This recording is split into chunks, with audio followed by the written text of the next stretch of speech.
Karibu kwenye utabiri wa nyota wa siku ya Alhamisi tarehe 23 mwezi wa 7 mwaka 2026. Leo siku ya Alhamisi, jua liko katika nyota ya Simba kwa sababu liliingia jana tarehe 22, na mwezi ukiwa katika nyota ya Nge. Nishati hii ya jua kuwepo katika nyota ya Simba na mwezi kuwa katika nyota ya Nge inaonyesha kuongeza ujasiri, kujiamini na hamu ya kufikia mafanikio. Na mwezi katika nyota ya Nge unakuhimiza kuweza kufanya maamuzi ya kina, kuamini hisia zako na pia kuachilia vitu ambavyo vinakuzuia. Kwa hivyo ni siku ya kuwa makini na ni siku ya maamuzi ya kifedha. Pia ni siku nzuri ya kuweza kusikiliza intuition au sauti yako ya ndani na kutokata tamaa unapokutana na changamoto yoyote. Na tukiangalia katika nyota ya kwanza, nyota ya Aries au Kiswahili nyota ya punda, unaweza kuhisi kukosa utulivu na hamasa, na hili jambo linaweza kuchelewesha baadhi ya mipango yako. Lakini hata hivyo usikate tamaa, kwa sababu mabadiliko mazuri yanakaribia na unaweza kupata kazi au fursa itakayobadilisha hali yako ya kifedha. Kitu unachofaa epuka kufanya maamuzi kwa haraka na utumie muda kupanga hatua zako kwa utulivu. Utabiri wa Alhamisi kwa nyota ya Taurus au nyota ya ng'ombe, mwezi uko upande wako kwa sababu mwezi utakuwa katika nyota ya Nge. Kwa hiyo Nge ni opposite sign ya Taurus. Hivyo mwezi uko upande wako na juhudi ulizoweka zinaanza kuzaa matunda. Ile mipango ya biashara au kazi inaonyesha mafanikio makubwa, huku bahati ya fedha ikiendelea kuongezeka.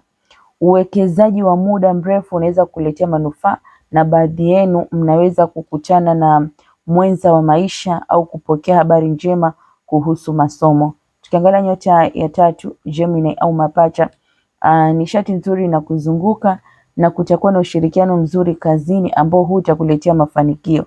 Pia usiendelee kuwa na mawazo mengi kuhusu masuala ya fedha au kazi au mapenzi, kwa sababu mabadiliko yenye heri yataanza kujitokeza. Pia maarifa na uzoefu unaopata sasa utakufungulia milango mipya ya mafanikio.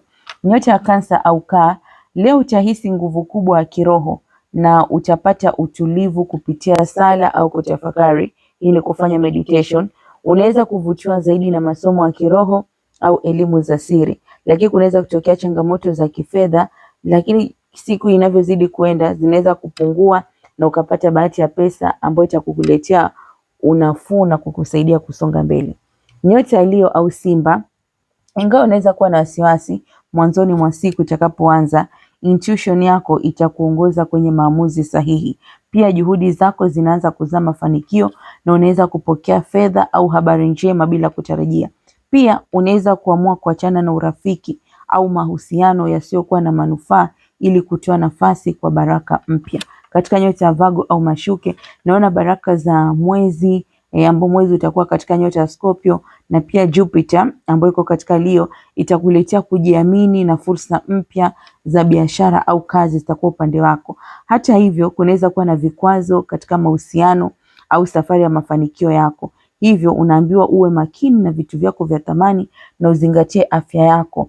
Pia kunaweza kuwa na mazungumzo ya wazi ya wewe na mwenza wako, ambayo mazungumzo yataimarisha uhusiano wenu. Katika nyota ya Libra au Mizani, mambo mengi yako chini ya udhibiti wako na juhudi zako kazini zitaanza kutambuliwa.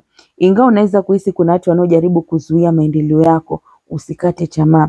Endelea kupigania malengo yako na uzidi kufanya maombi, kwani mwishowe inaonekana utafanikiwa kuliko kufikia unachokitafuta. Pia baadhi yenu mnaweza kuhisi kichefuchefu kutokana na kuwa mmechoka, uchovu. Kwa hivyo inabidi ulinde afya yako na pia upumzike ukipata nafasi. Scorpio au nyota ya Nge, naona kuna habari njema kuhusu kazi, ajira, familia vitaanza kukufikia. Pia inaonekana ikiwa umekuwa ukikabiliwa na husda au changamoto katika mahusiano, hii kipindi usikiogope, kwa sababu kuna mabadiliko mazuri yataanza. Pia wengine naona mnafikiria hatua kubwa kuelekea kwa ndoa au kujenga familia yenu. Sagittarius au nyota ya Mshale, huenda ukahisi huzuni mwanzoni mwa siku itakavyoanza, lakini kitu muhimu ni kuwa ukubali, kwa sababu hali hii haitadumu. Siku inavyoendelea hii hali itabadilika. Ingawa pia kuna watu ambao wanaweza kujaribu kukuzuia kufanya mambo yako, lakini kumbuka kuwa hakuna kizuizi kitakachoshinda juhudi zako unazozifanya. Kwa hivyo endelea kuamini mipango yako, kwa sababu mafanikio unayoyasubiri yako karibu kutimia.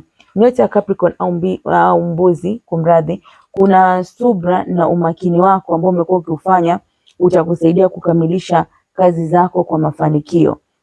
Pia naona kuna ushirikiano mzuri kazini na utakutana na mtu mwenye ushawishi mkubwa sana ambaye atakusaidia kufungua milango mipya ya maendeleo. Pia naona kuna bahati ya kazi, ndoa na maisha bora yataanza kuonekana wazi. Katika nyota ya Aquarius au ndoo, unaweza kutumia muda na fedha kuboresha nyumba, biashara au masuala ya familia.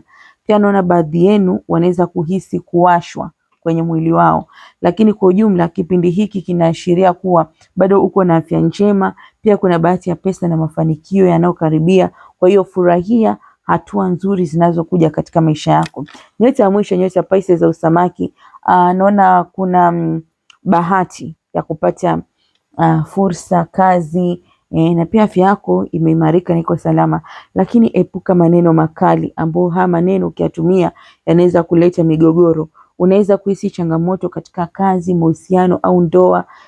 Unaweza pia pata maumivu ya tumbo au ukajisi uko na wasiwasi tu. Hata hivyo, kuwa na subra, fanya maombi, tumia busara, kwa sababu kila changamoto ambayo utaipitia siku ya leo utashinda, na muhimu zaidi, linda amani yako ya ndani. Kwa hivyo ni utabiri wa jumla unaotegemea ishara ya jua lilipo na nishati ya mwezi ilipo. Ukihitaji utabiri wako binafsi tunaweza kusoma kupitia Natal Chart yako, lakini usisahau kuwa katika channel yangu ya Dr. Mwaka Global ndipo unapopata utabiri wa kila siku, elimu ya namba, elimu ya kiroho ya kina zaidi. Hivyo basi usisahau kulike, comment and share, pia kusubscribe.